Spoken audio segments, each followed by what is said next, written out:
Alright you lot, Pete Donaldson from the U of K for the I of the GN, giving you a cursory heads up on exactly what you should be spending that money you stole from your mum's coat pocket on. I mean, it ain't gonna do you any good here, is it? Hey, what do you mean it won't do me any good out here? I'll apologize for insulting my baby!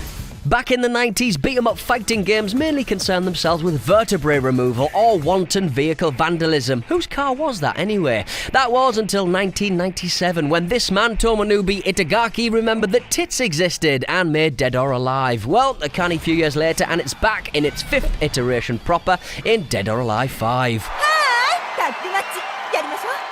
All your favourites are back from previous titles, plus a couple of lads and lasses from Sega's Virtua Fighter. Who hit all the pies? He did. That man did. And joining them this time round is a new character, Lisa Hamilton. She's the one in the lab coat. She's apparently an ex-scientist. Still wears the clothes, though. Let it go, Lisa, for crying out loud. Also up for a ruck is a man who just detests small talk. You're quite the real man. You're making it sound like we've met before. Am I?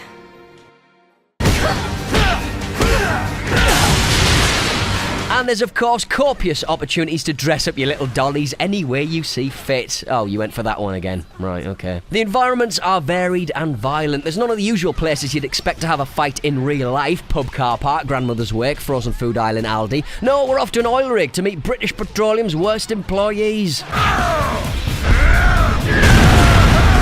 Dead or Alive perverts, and let's face it, mainstream normal perverts, will find this episode of the game intensely satisfying with one of the most accomplished training modes this series has ever brought forth. There's replay downloading and uploading, the obligatory social network Facebook integration, and although we're yet to see a cartoon wanger jiggling around in Trouser Town in this series, it'll no doubt sell in droves, because us gamers, we're not planning on growing up anytime soon, are we? Yes.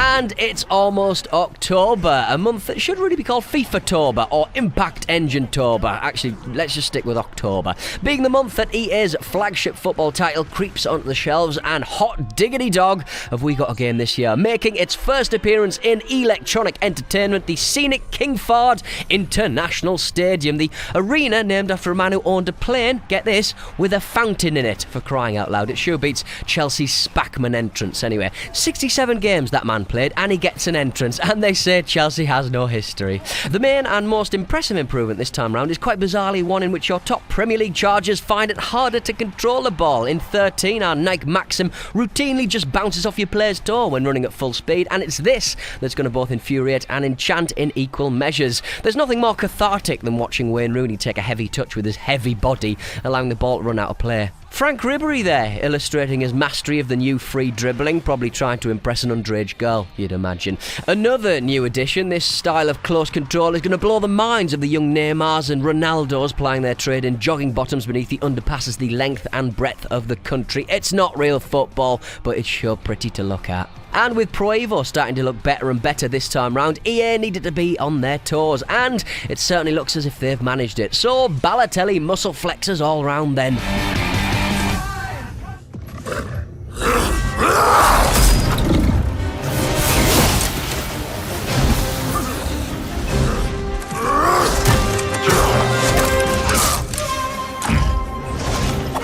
No, that's not a gritty Kung Fu Panda reboot. Mists of Pandaria is the latest expansion from Blizzard to accompany their, to be honest, I wouldn't know where to start at this late stage MMO, the world of the Warcraft. To be honest, if you're still playing WoWsies, you're probably going to be all over this new world like a rash. Complaining about MMO paid for updates is kind of like complaining about milk. What else are you going to put on your cornflakes? And don't say yogurt, you European sicko. With this new world comes a new character class as well, the Monk, and a brand new playable race as well, the decidedly Jar Jar Binksian Pandarans, and enough timed dungeon challenges to keep Jamie Theakston happy.